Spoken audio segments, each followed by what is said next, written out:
केन्द्रापड़ार इंदुपुर ठारे आसंता मार्च मास 27 तारिख में हेबाकु जाउथबा त्रयोविंशतम विश्व शांति महायज्ञ और बारुणी स्नान तोरण उद्घाटन पर एक प्रस्तुति बैठक इंदुपुर मां चंडी देवी मंदिर प्रांगण में अनुष्ठित हो जाइछि।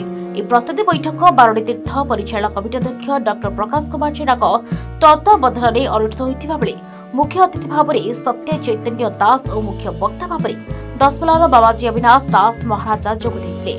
अन्य सम्मानित अतिथि मानक मध्य प्रोफेसर चारिचंद्र हाजरा, प्रोफेसर त्रिलोचन प्रधान, इंदुपुर पंचायत सरपंच प्रदीप्त रंजन सुतार जोग देथिले। एही प्रस्तुति बैठक को विशिष्ट शिक्षाविद प्रणव कुमार जेना सभापति भाव में परिचालन करथिले। विश्व शांति महायज्ञ प्रस्तुति बैठक में स्थानीय अंचल बहु बुद्धिजीवी और ज्ञानी गुणी माने जोग देथिले।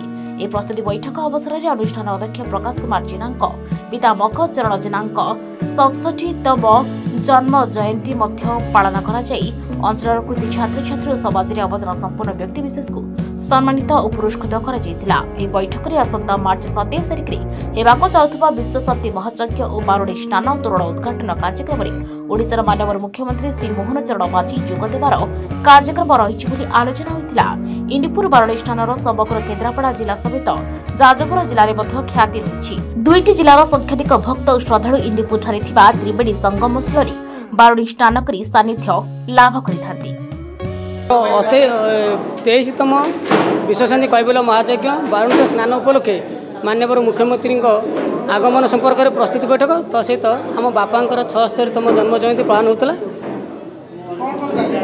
कार्यक्रम होता। आमर संध्या संग्रामी अनिल राउत स्मृति पुरस्कार दिहला, बापा जन्मदिन संबर्धना कराला।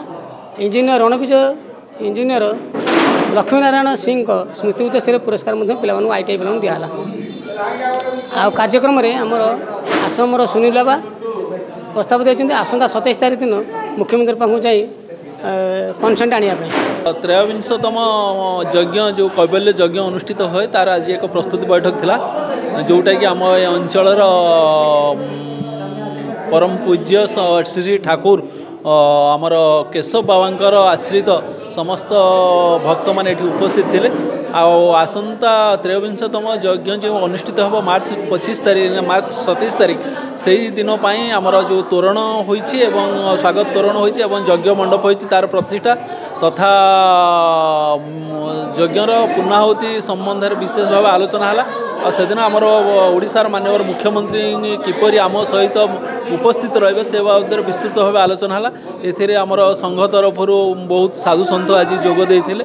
यही कार्यक्रम माध्यम आज विभिन्न सेवामूलक कार्यक्रम जो मैंने संश्लिष्ट थे आम अंचल से संबर्धित करागला। तेरे एभली किसी गुरुत्वपूर्ण खबर देखा चाहती आम चैनल को लाइक सब्सक्राइब और शेयर करो।